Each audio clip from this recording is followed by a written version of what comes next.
Je vous propose ce matin de lire ensemble la parole de Dieu, essentiellement dans l'évangile de Jean. Nous lirons d'autres textes de l'Écriture. Mais je voudrais, sur la lancée de ce que j'ai commencé à évoquer et partager jeudi, parler de Jésus. Et on parle toujours de Jésus. Déjà dans nos chants, dans nos louanges, dans nos prières, il a été question de lui. Et quand nous ouvrons la parole de Dieu, il est toujours question de lui. Il est au cœur de l'Évangile. Et il est le centre même des Écritures. Et quand je dis parler de Jésus, je voudrais évoquer un aspect précis, celui des images que Jésus s'est appliqué. Quand Jésus parle de lui dans les évangiles, et notamment dans l'évangile de Jean, où il se dévoile son identité en faisant des affirmations, je suis, et il emploie des images. Il s'attribue des images. Il dira par exemple, je suis le pain de vie. Et c'est ce que nous avons vu jeudi. Il dira, je suis la lumière du monde. Il dira encore, je suis le cep. Je suis la résurrection et la vie. Je suis le chemin, la vérité et la vie. Je suis la porte.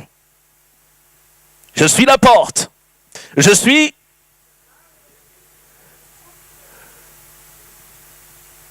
dans l'évangile de Jean, non. Le bon berger. Je suis le bon berger. Et quand on considère ce que Jésus dit de lui, on s'aperçoit qu'il y a des vérités qu'il évoque et qui met là à la portée de nos personnes, de notre intelligence, pour que nous puissions comprendre et connaître véritablement qui il est, son identité, sa personne. Et ce matin, je voudrais parler de la lumière, l'image de la lumière. Jésus se présente comme étant la lumière du monde. Dans l'évangile de Jean, au chapitre 8, verset 12, il est écrit ceci. Jésus leur parla de nouveau et dit, je suis la lumière du monde. Celui qui me suit ne marchera pas dans les ténèbres, mais il aura la lumière de la vie. Alléluia. Au chapitre 9, verset 5, Jésus déclare ceci. Pendant que je suis dans le monde, je suis la lumière du monde. Jésus était sur la terre, et précisément en terre d'Israël, lorsqu'il a prononcé ces paroles. Je suis la lumière du monde. Pendant que je suis dans le monde, je suis la lumière du monde. Je pense que nous aimons tous la lumière.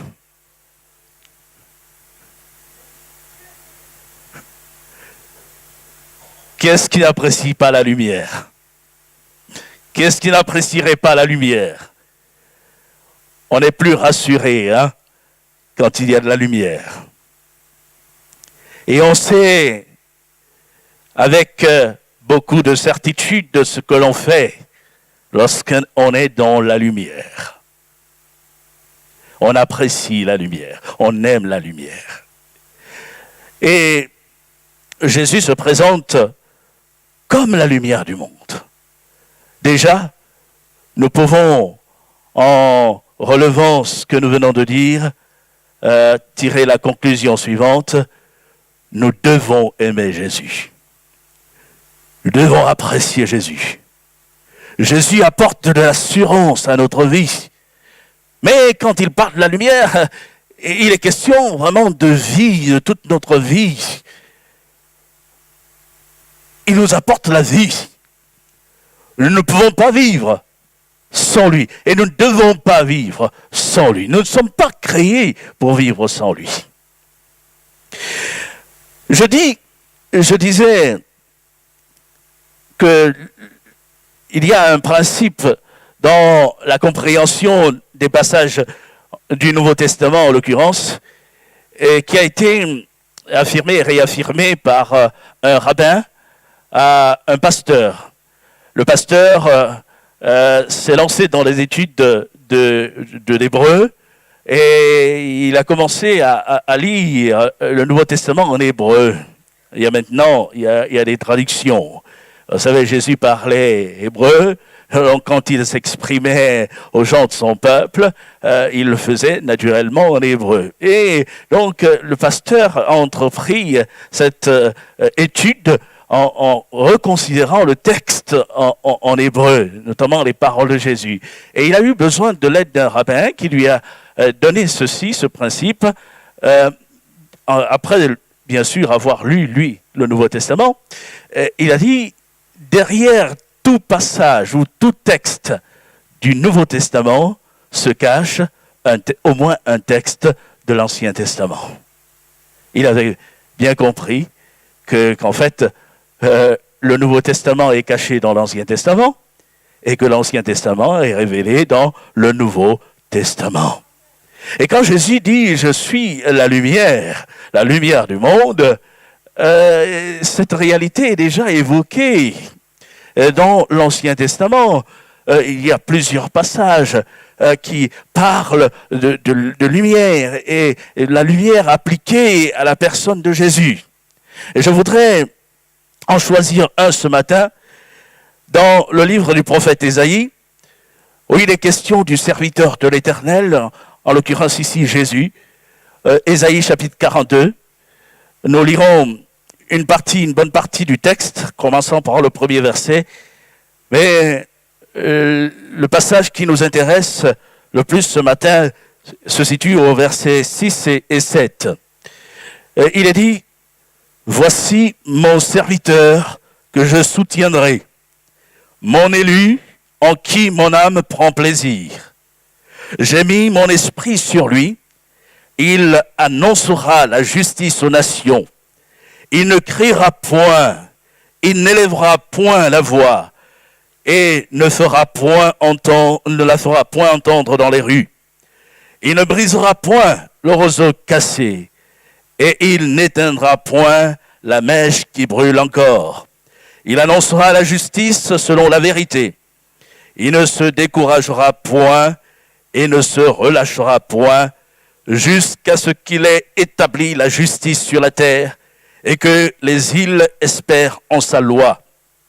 Ainsi parle Dieu, l'Éternel, qui a créé les cieux et qui les a déployés, qui a étendu la terre et ses productions, qui a donné la respiration à ceux qui la peuplent et le souffle à ceux qui y marchent. Moi, l'Éternel, je t'ai appelé pour le salut et je te prendrai par la main, je te garderai et je t'établirai pour traiter alliance avec le peuple, pour être la lumière des nations, pour ouvrir les yeux des aveugles, pour faire sortir de prison le captif et de leur cachot ceux qui habitent dans les ténèbres. Je suis l'Éternel, c'est là mon nom, et je ne donnerai pas ma gloire à un autre, ni mon honneur aux idoles. Voici, les premières choses se sont accomplies, et je vous en annonce de nouvelles. Avant qu'elles arrivent, je vous les prédis. Amen. C'est beau l'écriture, hein? En lisant simplement le texte, on est saisi par ces vérités. Et lorsqu'il est question du serviteur, le nom n'est pas ici donné, mais on a bien compris qu'il s'agit de Jésus. C'est Jésus qui est la justice, qui vient établir la justice sur la terre. Alors évidemment, dans l'ère où nous sommes, on ne vit pas encore ce moment. La justice n'est pas pleinement établie sur la terre. Et lorsque Jésus reviendra et qu'il régnera sur la terre pendant 1000 ans, alors il établira la justice sur la terre. Mais déjà, il appelle des hommes à rentrer dans cette justice en lui, et afin de la connaître personnellement pour que son œuvre leur soit déjà dévoilée. Je reviens sur la lumière. Verset 6, nous allons le citer à plusieurs reprises. Il est dit, moi l'Éternel, je t'ai appelé pour le salut. Non pas son salut à lui, mais pour le salut des autres, des hommes sur la terre, des peuples, des nations. Et je te prendrai par la main. Je te garderai et je t'établirai pour traiter alliance avec le peuple, pour être la lumière des nations.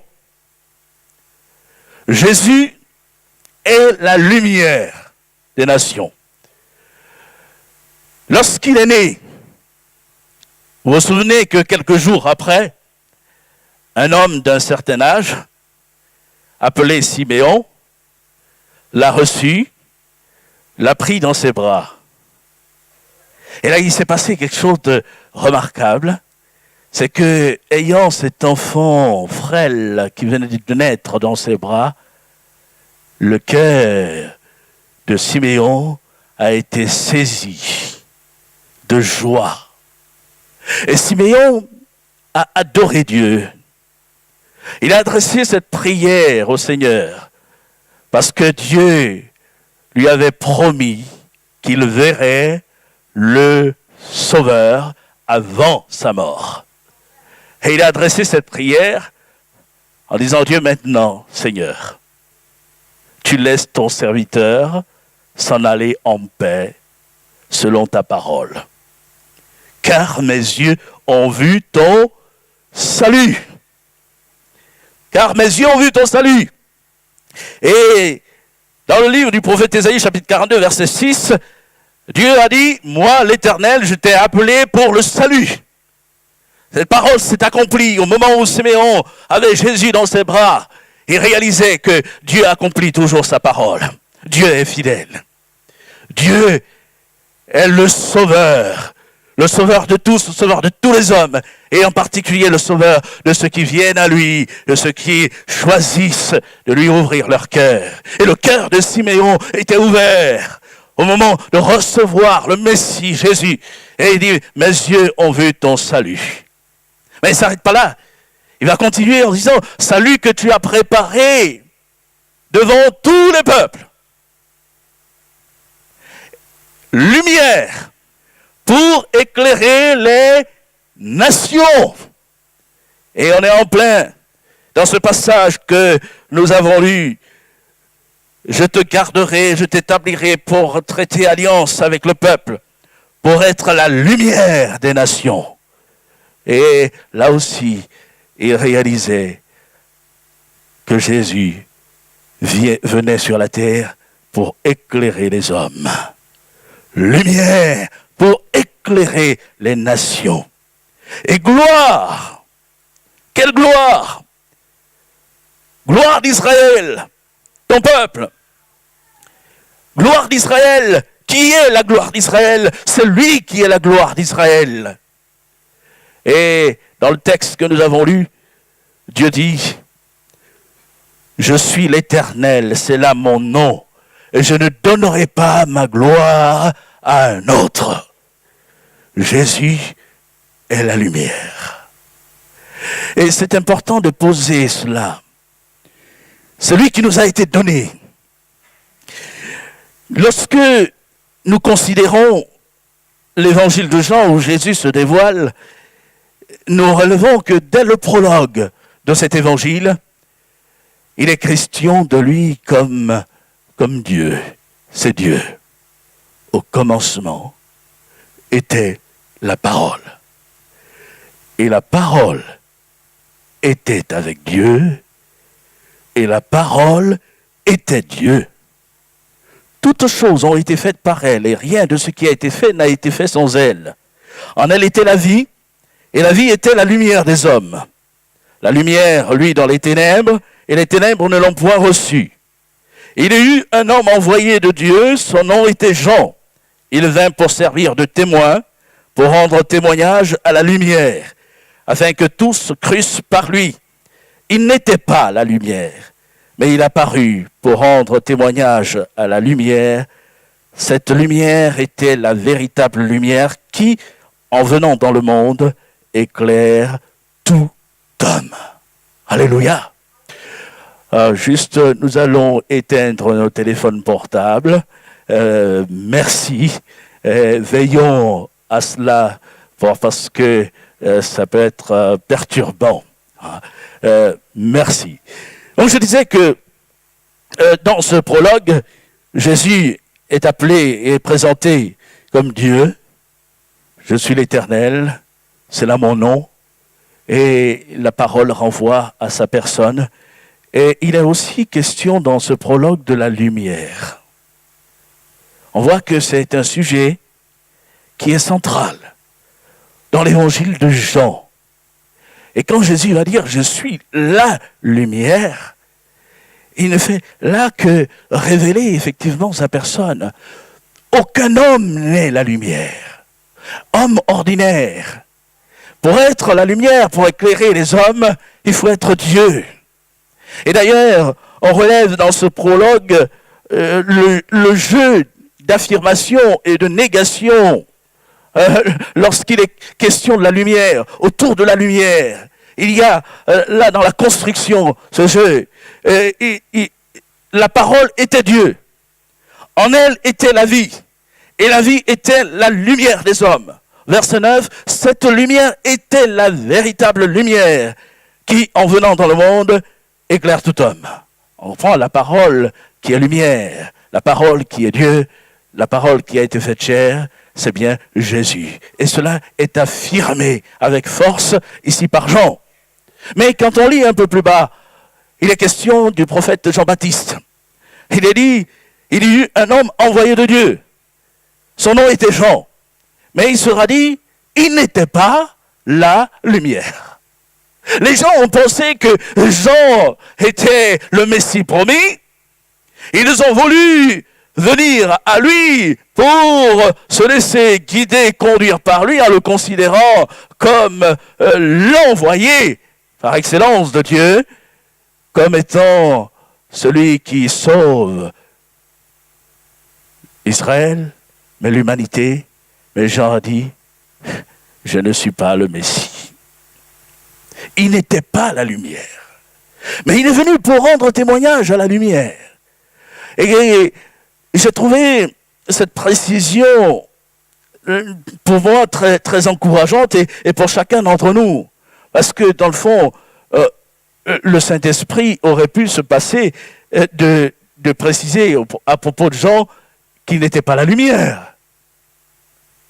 Mais il y a cette précision, il n'était pas la lumière. Pourquoi? Et parce qu'un autre est la lumière. Celui qui est descendu du ciel. Celui qui est venu dans le monde. Et il est en fait la lumière parce qu'il est le modèle parfait. Et dans sa perfection, c'est lui que nous devons suivre. C'est à sa suite que nous devons marcher. C'est lui le modèle par excellence. Et on comprend en relisant ces passages, que si notre vie n'est pas portée vers ce modèle, alors il nous manque quelque chose. Il nous manque la lumière. On a besoin de venir à lui, à Jésus, il disait que nous devons aimer Jésus. Et nous avons été créés pour l'aimer. Et nous avons été créés pour nous laisser conduire par lui. Je reviens maintenant aux déclarations. Et je voudrais considérer le contexte dans lequel Jésus a prononcé ces paroles. Je suis la lumière du monde. Au chapitre 8, Jésus vient de poser un acte fort, accorder le pardon à une femme qui a été surprise en flagrant délit d'adultère. La femme a été amenée par les gens de son peuple, religieux, et là, comme livrée en spectacle à la vue de tous, humiliée. Et la question a été posée à Jésus. Moïse, dans la loi, nous a dit de lapider de telle femme, mais toi, que dis-tu? En fait, ils ont tordu un peu le sens de l'écriture, parce que dans la loi, il fallait lapider les deux, on ne commet pas adultère tout seul. Hein? Et l'homme n'était pas présenté là devant le peuple, la femme seule. Et donc, ils attendaient la réponse de Jésus, et nous savons comment Jésus a dit ces paroles pour les amener à s'éprouver que celui qui d'entre vous est sans péché, lui jette le premier la pierre. Et il nous a dit, repris par leur conscience, ils se retirèrent du plus âgé au plus jeune. Et la femme est restée seule avec Jésus. Et Jésus lui a adressé cette parole, femme, où sont ceux qui t'accusaient? Personne ne t'a-t-il condamné? Et la femme de dire, non Seigneur. Et Jésus de répliquer, je ne te condamne pas non plus, va et ne pêche plus. C'est à la suite de cela que Jésus va s'adresser à nouveau au peuple en disant, je suis la lumière du monde.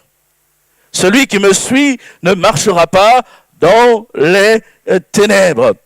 Jésus vient non pas pour fermer les yeux sur le péché, mais il vient le mettre en lumière pour que nous nous en détournions. Et je relève que lui n'a pas accusé et condamné la femme. Et c'est là la première réalité qu'il faut souligner en rapport avec la lumière. Jésus est venu éclairer nos vies pour que nous prenions conscience de notre état. Il est venu éclairer notre vie pour que les ténèbres de nos vies se dissipent. Et en venant éclairer notre vie, il est venu nous accorder aussi son pardon. Personne ne t'a-t-il condamné? Non, mais je ne te condamne pas non plus. Il aurait pu lui condamner cette femme, parce que nous venons de dire qu'il est le parfait. Il aurait pu la condamner, mais il ne l'a pas condamnée. Il n'est pas venu pour condamner les hommes. Il n'est pas venu pour condamner le pécheur, mais il est venu faire grâce au pécheur. Et nous voulons apprécier ce que Jésus est venu faire pour nous. Quand nous nous arrêtons sur cet échange entre Jésus et la femme pécheresse, la femme adultère, nous nous rendons compte que nous n'étions pas meilleurs qu'elle. Hein? Parce que si elle a été surprise en flagrant délit d'adultère, on peut regarder chacun d'entre nous, à nous-mêmes, et considérer notre vie, notre parcours. Jésus a fini par dire que celui qui est sans péché lui jette le premier la pierre. Et cette parole peut encore retentir aujourd'hui à nos oreilles, à notre cœur. Et sommes-nous sans péché dans notre parcours? Avons-nous été infaillibles? Et pourtant, cette même parole du Seigneur peut retentir ce matin. Je ne te condamne pas non plus. je ne te condamne pas. Il n'est pas venu condamner. Il est venu pardonner. Il est venu délivrer. Et je voudrais ce matin lancer un appel fort à quelqu'un qui est là, qui retombe dans les mêmes travers. Il est repris dans sa conscience par le Saint-Esprit. Le Seigneur lui parle. Il réalise que c'est pas bien ce qu'il vit, ce qu'il fait. Et seulement, il retombe. Jésus est venu te libérer. Jésus est venu te pardonner. Et ce matin, tu peux repartir libre. Pardonner. Et apprécier l'œuvre de la lumière qui vient dans ta vie, qui vient t'éclairer.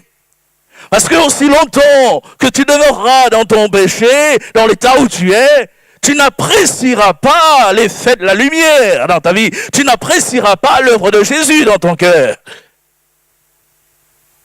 Et il est là. Il est le Sauveur. Et il a dit à cette femme, va. Va. Et ne pêche plus. Il vient donner un nouveau départ. Tu es condamnable par l'acte que tu as commis. Tu mérites la mort. Ton péché témoigne contre toi. Et c'est le cas pour tout pécheur. Mais je suis venu t'éclairer afin que tu prennes un nouveau départ. Une vie nouvelle. Et c'est bien ce que le Seigneur fait avec tout pécheur qui vient à lui. Toute personne qui se reconnaît, souillé, pris dans les liens du péché. En venant à Jésus, réalise bien sûr la gravité de son état, mais la personne repart libre, affranchie. Mais pour une nouvelle vie, une vie nouvelle du reste, une vie nouvelle. Oui, après la rencontre avec Jésus, on n'est plus le même. Il doit y avoir un changement. La vie doit changer. Quand on a été dans les ténèbres et qu'on passe à la lumière, la réalité change. Il n'y a pas de confusion possible. Quand on est dans les ténèbres, on fait tout à l'envers. Il n'y a pas si longtemps que ça, je me suis levé tôt le matin, j'ai voulu ne pas déranger ma tendre et chère épouse, et j'ai commencé à m'habiller en ne mettant pas la lumière. Voilà, j'ai enfilé ma chemise, pantalon, et puis je suis sorti. Pour moi, j'étais habillé. Et bien habillé, correctement du reste. Mais en étant à la lumière, je me suis aperçu que mon polo était mis à l'envers. Je n'ai pas fait exprès. Mais je ne voyais pas bien. Et oui. Et le Seigneur, qui est la lumière, vient révéler les défauts qui ne vont pas dans notre vie. Qui ne vont pas. Ce qui vient. C'est d'abord notre personne qui l'intéresse. C'est notre âme qui l'intéresse. Il vient nous éclairer. Il vient révéler ce qui ne va pas. Évidemment, quand on prend conscience, ça bouscule. La parole de Dieu bouscule. Jésus bouscule notre conscience. Mais c'est pour notre bien. C'est pour notre salut. Et je me suis réjoui ce matin et en entendant le texte que notre frère a choisi pour la Sainte Seine. Parce qu'il est dans la lignée de ce que j'avais choisi pour le partage de ce matin. Dans Éphésiens, il a été lu dans Colossiens ce matin. Les deux lettres ont été écrites dans la même période par l'apôtre Paul. Et on retrouve les mêmes pensées dans les deux épîtres. Et vous savez que Paul a dit aux Éphésiens, « Autrefois, vous étiez ténèbres. Mais maintenant, vous êtes lumière dans le Seigneur. Et il va dire, marchez comme des enfants de lumière. Mais nous citons souvent ce passage sans le resituer dans le contexte, en ce qui précède et dans ce qui suit. Et ce matin, sans faire de grands commentaires sur le passage, je vous invite à le relire simplement, en considérant les versets qui précèdent, à partir du chapitre 4, et en considérant aussi les versets qui suivent. Au chapitre 4, verset 17, Paul écrit ceci.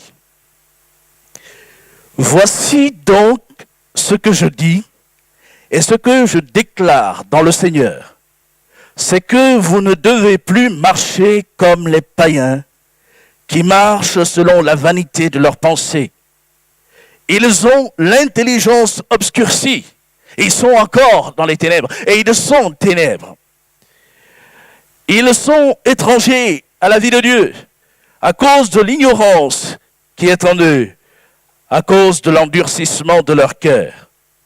Ayant perdu tout sentiment, ils se sont livrés à la dissolution pour commettre toute espèce d'impureté jointe à la cupidité.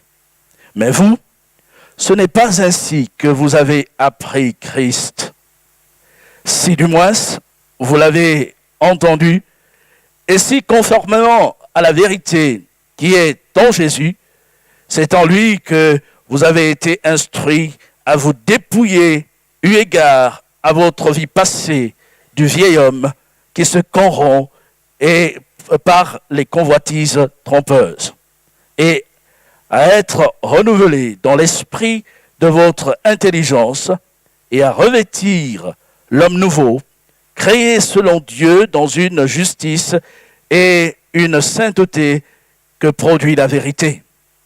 C'est pourquoi renoncez au mensonge et que chacun de vous parle selon la vérité à son prochain, car nous sommes membres les uns des autres. Si vous vous mettez en colère, ne péchez point, que le soleil ne se couche pas sur votre colère et ne donnez pas accès au diable. Que celui qui dérobait ne dérobe plus, mais plutôt qu'il travaille en faisant de ses mains ce qui est bien, pour avoir de quoi donner à celui qui est dans le besoin. Qu'il ne sorte de votre bouche aucune parole mauvaise, mais s'il y a lieu, quelques bonnes paroles qui servent à l'édification et communiquent une grâce à ceux qui l'entendent. N'attristez pas le Saint-Esprit de Dieu, par lequel vous avez été scellés pour le jour de la rédemption. Que toute amertume, toute animosité, toute colère, toute clameur, toute calomnie et toute espèce de méchanceté disparaissent du milieu de vous. Soyez bons les uns envers les autres, compatissants, vous pardonnant réciproquement comme Dieu vous a pardonné en Christ. Devenez donc les imitateurs de Dieu, comme des enfants bien-aimés, et marchez dans la charité à l'exemple de Christ, qui nous a aimés et qui s'est livré lui-même à Dieu pour nous, comme une offrande et un sacrifice de bonne odeur. Que l'impudicité, qu'aucune espèce d'impureté, que la cupidité ne soit pas même nommée parmi vous, ainsi qu'il convient à des saints. Qu'on n'entende ni paroles déshonnêtes, ni propos insensés, ni plaisanteries de mauvais goût, je souligne, choses qui sont contraires à la bienséance, qu'on entende plutôt des actions de grâce. Car sachez-le bien, aucun impudique ou impur ou cupide, c'est-à-dire idolâtre, n'a d'héritage dans le royaume de Christ et de Dieu. Que personne ne vous séduise par de vains discours, car c'est à cause de ces choses que la colère de Dieu vient sur les fils de la rébellion. N'ayez donc aucune part avec eux. Autrefois vous étiez ténèbres, et maintenant vous êtes lumière dans le Seigneur. Marchez comme des enfants de lumière, car le fruit de la lumière consiste en toutes sortes de bonté, de justice, de vérité.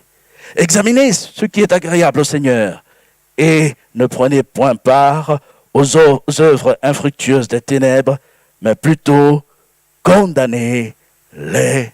Et nous pouvons arrêter là notre lecture. Une longue lecture, mais c'est bien de resituer les choses.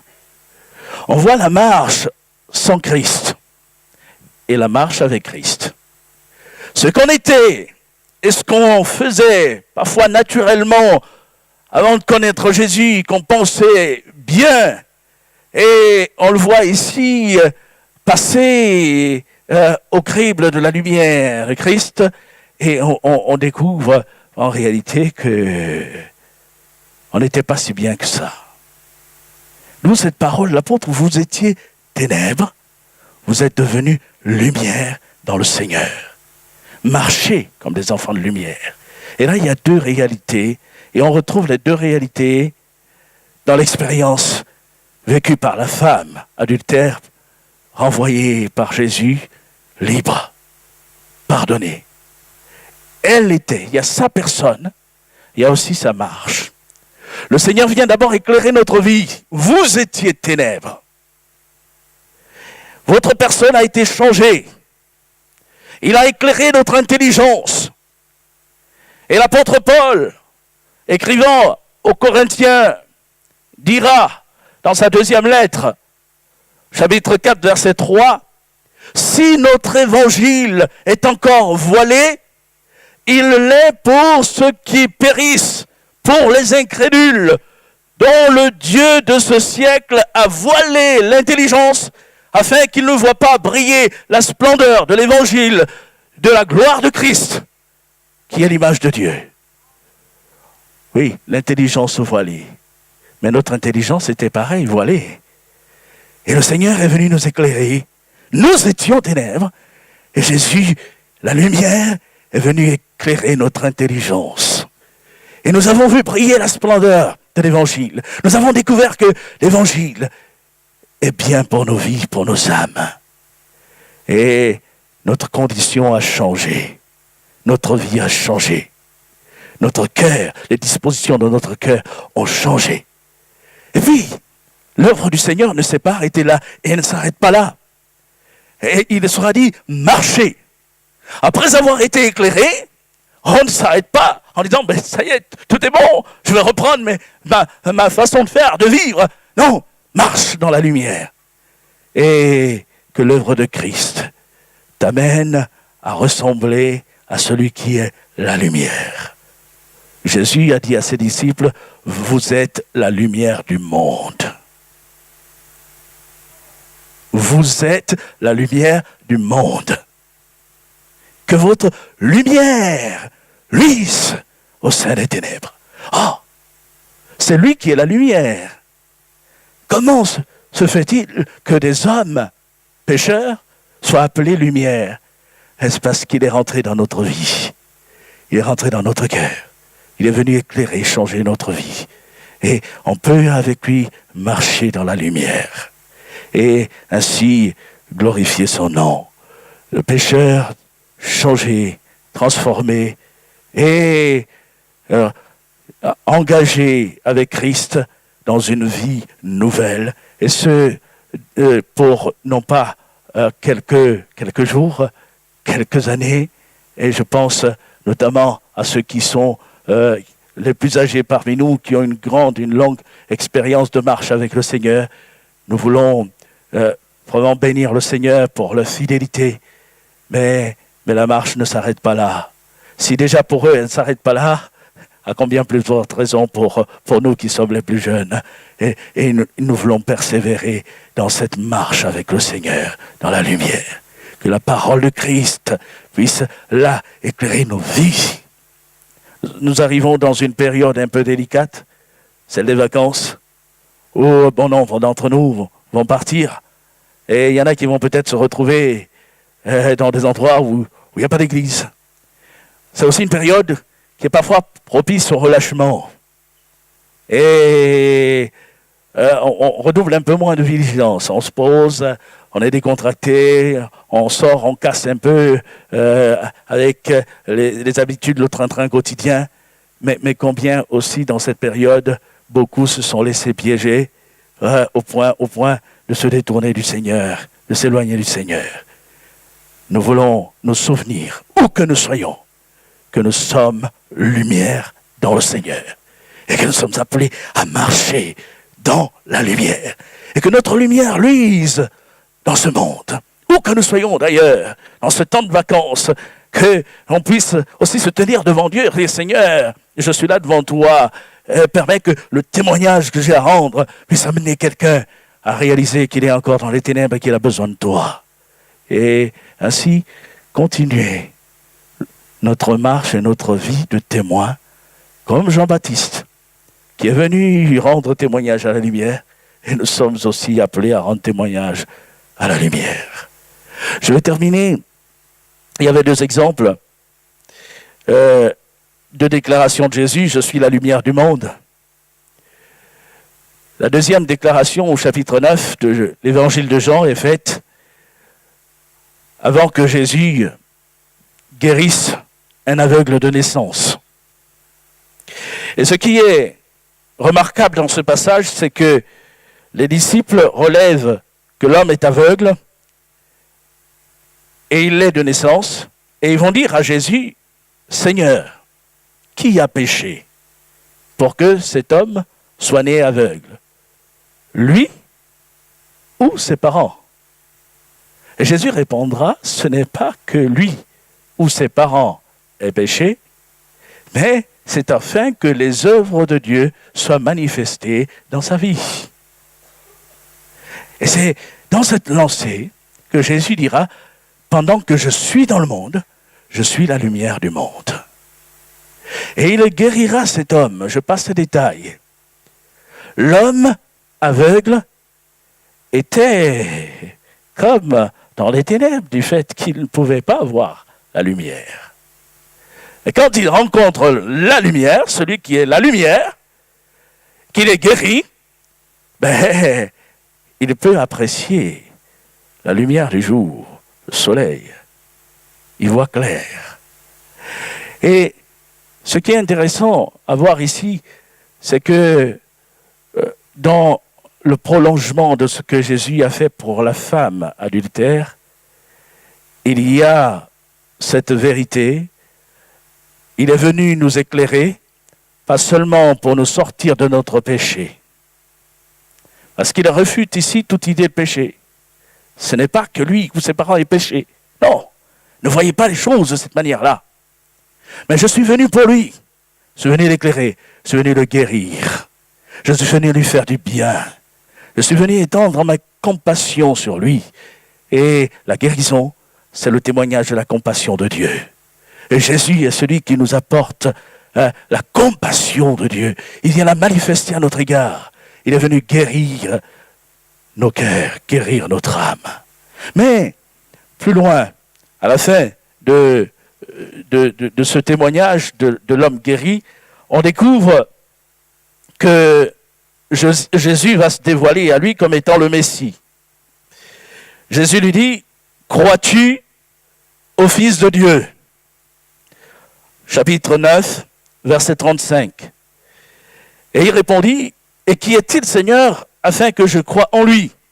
« Tu l'as vu, lui dit Jésus, et celui qui te parle, c'est lui. » Et il dit, « Je crois, Seigneur. » Et il se prosterna devant lui. Puis Jésus dit, « Je suis venu dans ce monde, pour un jugement, pour que ceux qui ne voient point voient, et que ceux qui voient deviennent aveugles. » Et c'est une parole forte de la part de Jésus. Cet homme ne voyait pas. Et maintenant, il voit. Lui-même dira, je sais une chose. C'est que j'étais aveugle et que maintenant, je vois. Et Jésus est venu faire de lui un adorateur. Il va se prosterner devant Jésus. Il va adorer son Dieu. Il va adorer son Créateur. Il est en présence de celui qui est la lumière. Et sorti de sa cécité, guéri de sa cécité, il va se prosterner pour adorer. Et c'est vrai, Jésus est venu nous éclairer pour que nous devenions des adorateurs du Père.